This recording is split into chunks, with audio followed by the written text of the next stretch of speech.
Hey there, fellow explorers. A very early good morning to you. I'm very tired. You probably couldn't tell. Oh, goodness. Where we at? Yellowstone. Yeah, Yellowstone National Park. I'm very excited. It's been 3 years since we've been. And I grew up going to Yellowstone all the time. Jamie actually used to live there. So it's very special to us. We love going to Yellowstone. Yeah. So I am very excited. I can't wait to see what's different. Hopefully we'll see lots of animals. Yep. We just finished packing up all of our food and all of our bags. It's a lot. We gotta go haul into the car. Fill up the car for another road trip. Yep. Birthday road trip. I'm excited. You ready? I'm so ready. Let's go. Where are they going? What'll they see? It's J&T Exploring.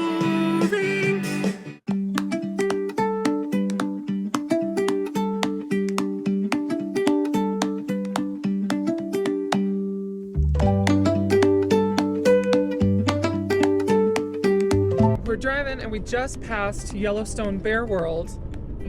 Now, Jamie, can you tell the good people if Yellowstone Bear World is in Yellowstone? It is not. Is it next to Yellowstone? It is not. We're still like 90 miles from Yellowstone. Yeah, we're in the middle of Idaho.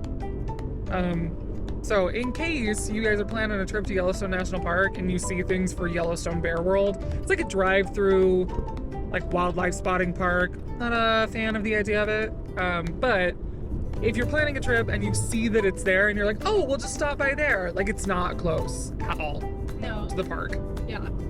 Still have like over an hour and a half before you get to the park after you pass Bear World. Yeah, so more you know.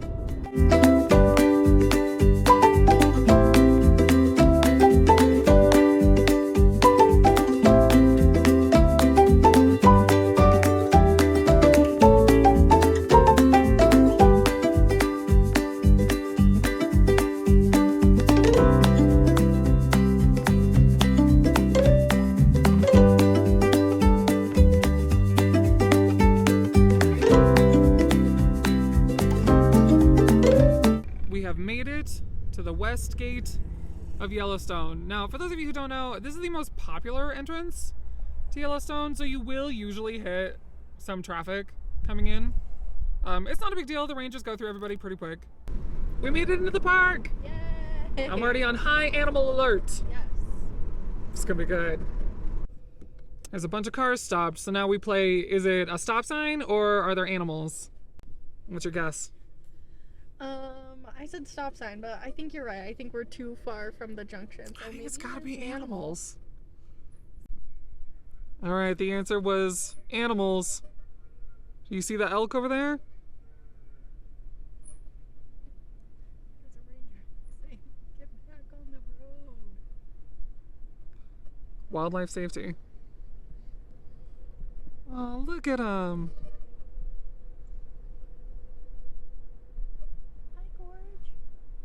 All right, first wildlife spotting accomplished. Just a reminder, it is important to stay away from wildlife. You need to give all the animals their space, even if they're herbivores. According to the National Park Service, you need to stay 25 yards away from bison and 100 yards away from bears. Did you know that getting too close to an animal in a national park can actually be a federal offense? Yeah. So, watch your distance. Also, I don't want to get attacked by an animal.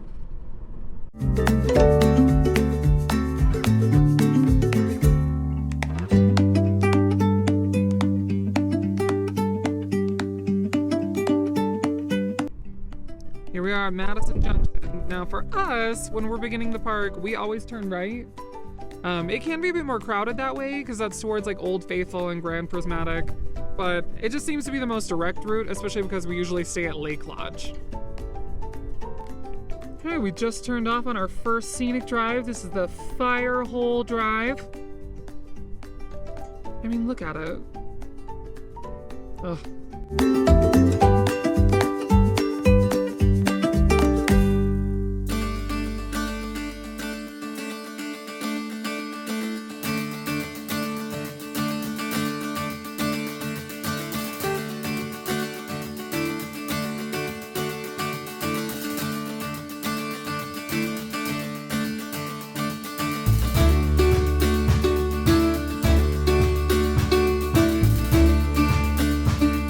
We are about to pull into the fountain.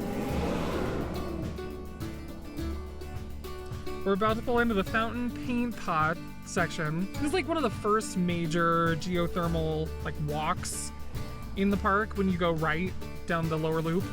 Really cool. There's got like bobby socks trees all over the place. And you can see 4 geothermal features all at once. They've got mud pots and hot pots and geysers and fumaroles all in one place. So great first stop. It's worth mentioning too, Yellowstone is one of the busiest national parks. And we are here on a weekend in the middle of summer. Yeah.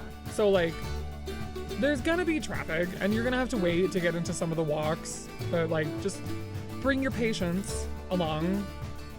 Darn it, you get to sit and look at the scenery a little bit more. No, how sad for you. Inconvenient. That's not why I'm here. Don't go to Yellowstone if you're like in a rush, I would say. No.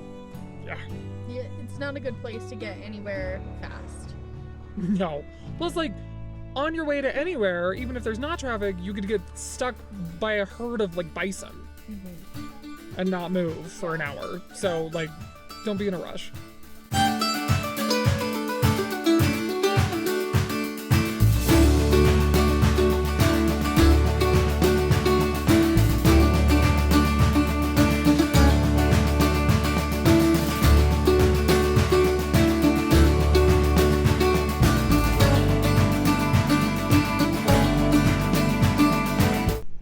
This is a public service announcement.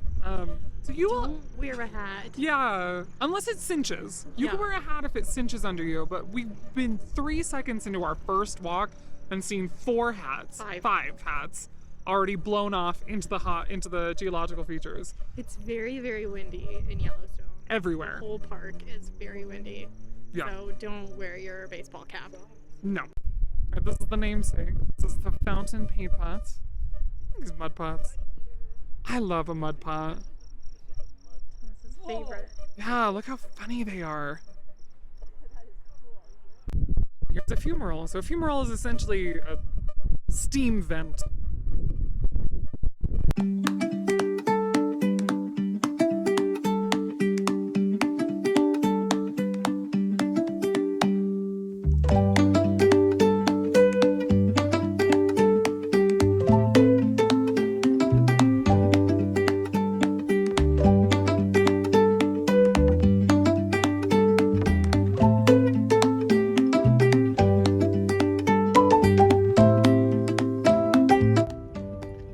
We're getting close to Midway Basin because all these cars gave up and decided to park on the side of the road rather than try and make it to the parking lot. This is probably, I would say, where you find the most traffic in Yellowstone. Yes. Will we get a parking spot at Midway Geyser Basin, Jamie? Absolutely we will. Love the attitude. Love the optimism. Where's that truck we let in? They got a spot. Well, they were in front of us. Well, because we let them in. Yeah. We made it to Midway Geyser Basin. Yay. Home to one of the largest geothermal pools in the world. Grand Prismatic. Grand Prismatic. Let's go take a look.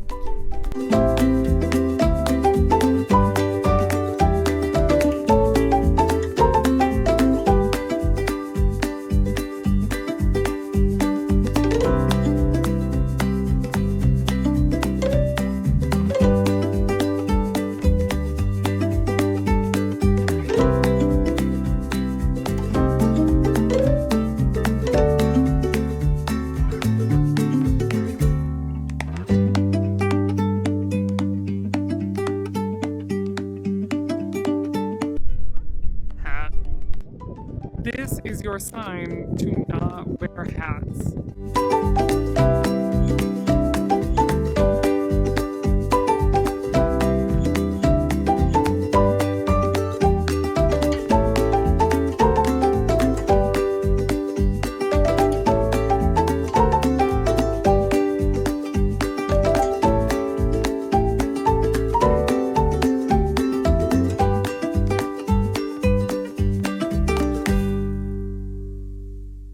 So what was our final hat count for Here's 22.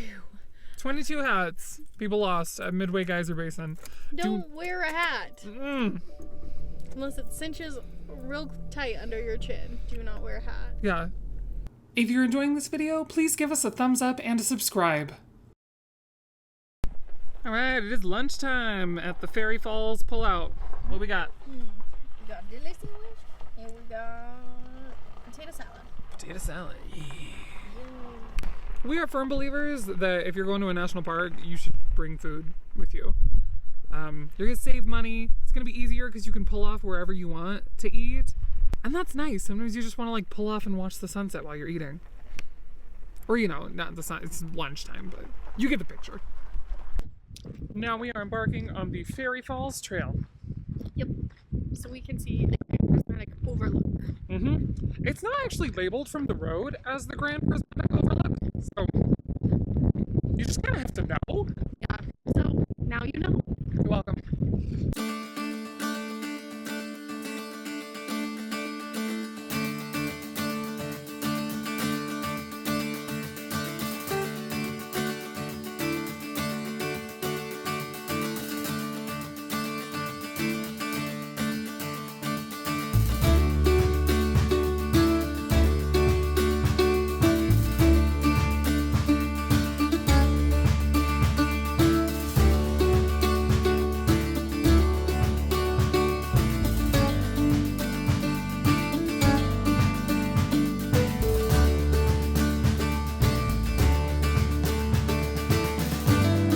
We made it to the Grand Prismatic Overlook. Look at that. So cute. It's wild. I really would recommend because you can't really get the full impact from just ground level. Yeah. It's so beautiful. I love it here. Me too. Look at how beautiful it is.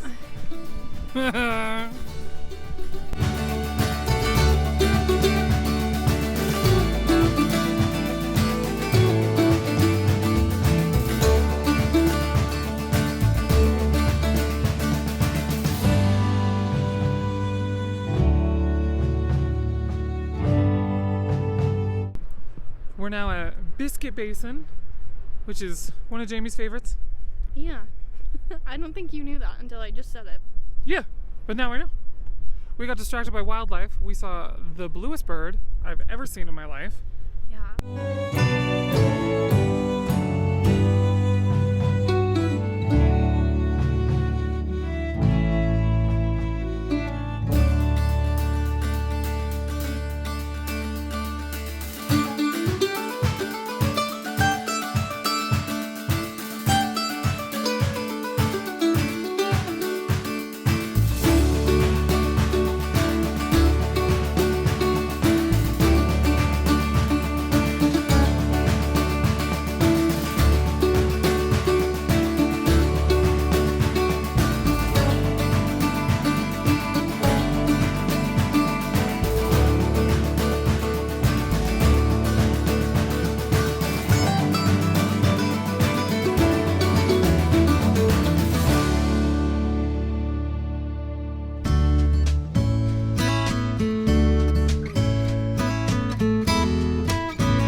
Black Sand Basin, but I can't figure out why they call it that.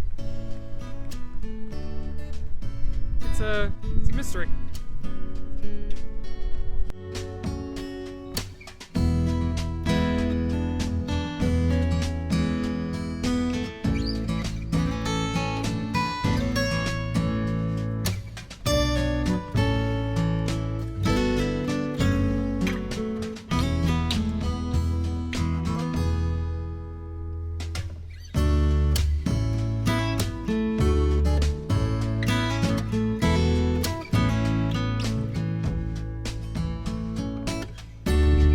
Look at this, nature photographer.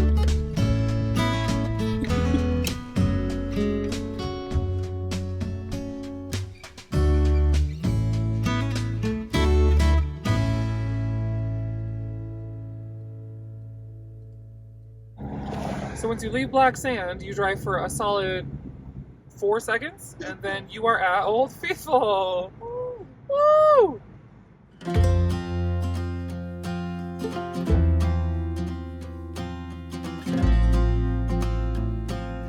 Faithful Lodge.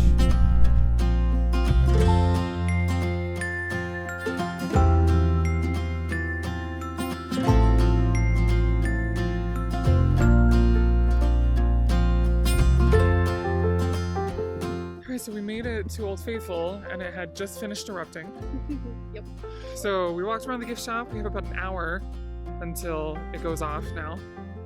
So there is a geyser and hot pot walk right off to the side of Old Faithful that we're gonna do now.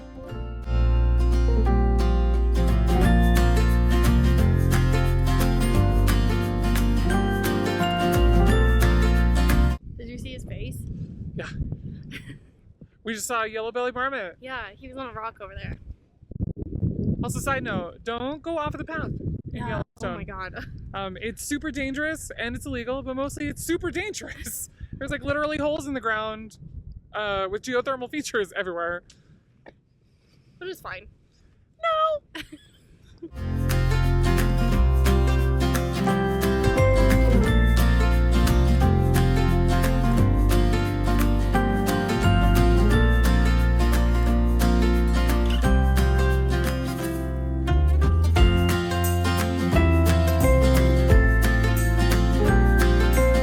This one's Arum Geyser.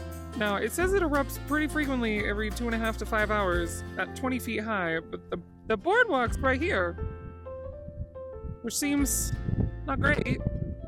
Yeah. This bubbling's making me nervous.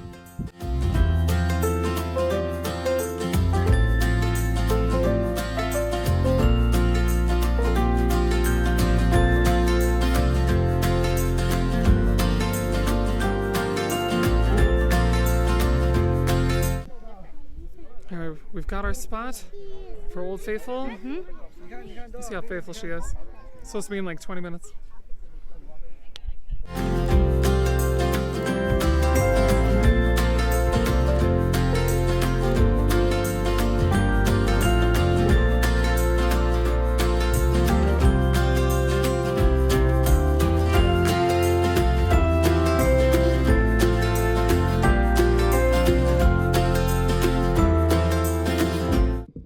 Can confirm, was old and faithful. You get what the sign says, you know what I mean? I hate false advertising, so it's nice that they deliver.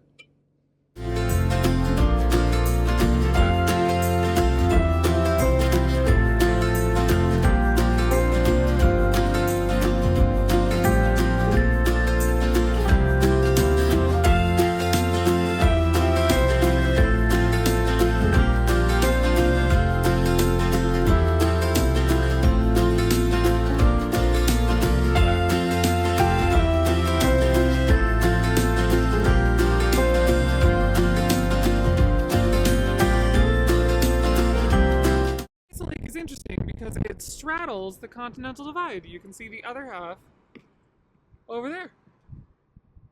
Right over there.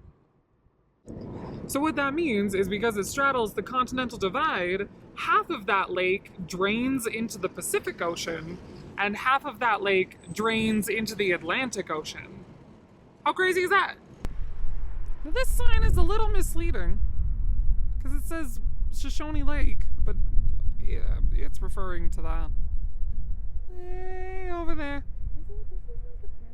We made it to West Thumb Geyser Basin. My favorite. Yeah. Why is it your favorite? I think because of the lake and the hot pots in the lake. I don't know. I just love it. Also, you usually see elk, which is cool. Yeah.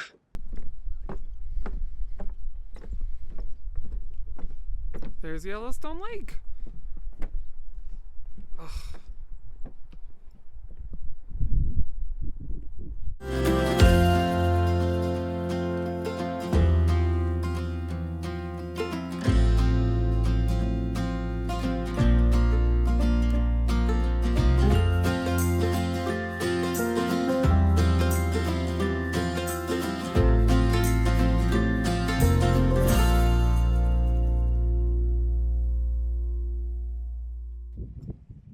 That's a big cone.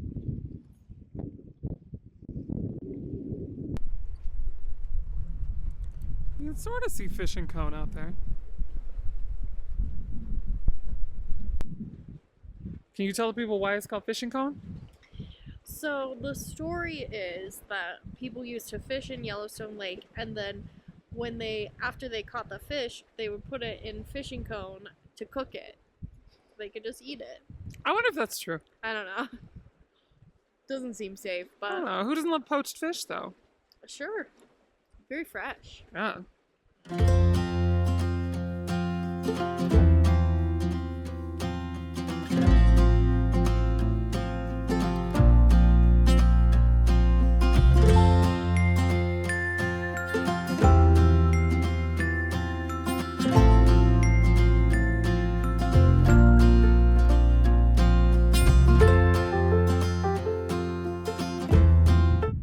We pulled over for dinner. What's for dinner? Yum. Homemade vegan chili. Yum. Look at this view.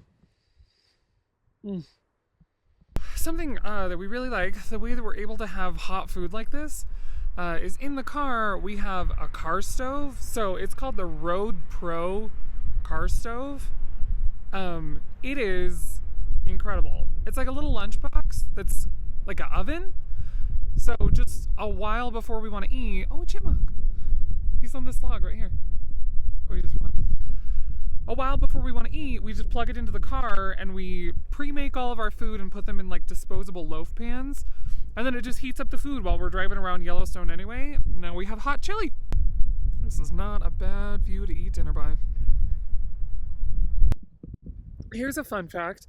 Did you know ponderosa pine with this like orangey bark? If you get up close and you smell them, it smells like an orange creamsicle. No joke.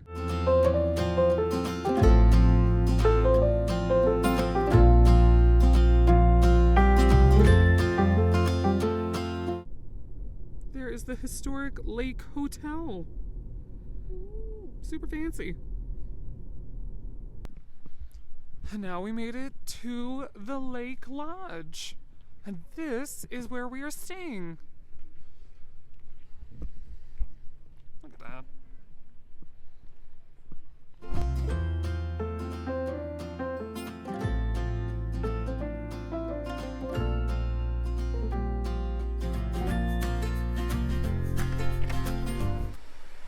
Hello, Yellowstone. Welcome to my crib. So this is the Frontier cabin, I believe. We'll put in a little asterisk if it's not. So it comes with one full-size bed, which is plenty of room. There's a little desk and chairs. It's just a small space, but we don't need much. We're not going to be here. Little place to hang your clothes. And then, of course, a sink with some Yellowstone, like a little bear soap. Bear soap, quintessential Yellowstone. Mm-hmm. They've had that literally my whole life. And the bathroom. Just small, another window. Just a small bathroom, toilet, shower. Nothing crazy. Okay. You don't need anything more. Yeah. It's nice. Did you show the beams? Oh yeah, look at the exposed beams. And now we are all ready for bed. How was your day? Great. So great. Yeah. Saw so many things today. Oh my god, we saw elk, Osprey, deer, cranes, buffalo, a million different kinds of birds. a marmot. And then, surprise, there is a family of foxes at the lake cabin. And we just happened to see them literally out our window. Yeah, they're just chilling outside. That was so cute. They're so cute as a mom and two little babies. Yeah, they were just like running around and playing, and we just watched them. I know. Probably for like half an hour-ish. Maybe. I loved it. Yeah. I've never seen a wild fox before. What a great day. We saw so many things. Yeah. So many things. And like so many geothermal features and like natural things. A lot. We still gotta sort of discuss what we want to see tomorrow. Yeah. Haven't figured that out yet. Like plan of attack yet, so. Yeah. So I'm sure we'll figure it out before we start filming tomorrow. Yeah. But it's been a long day. I am tired. Mm-hmm. So I think that is gonna do it for day 1 of Yellowstone. Woohoo! So until next time, keep on exploring.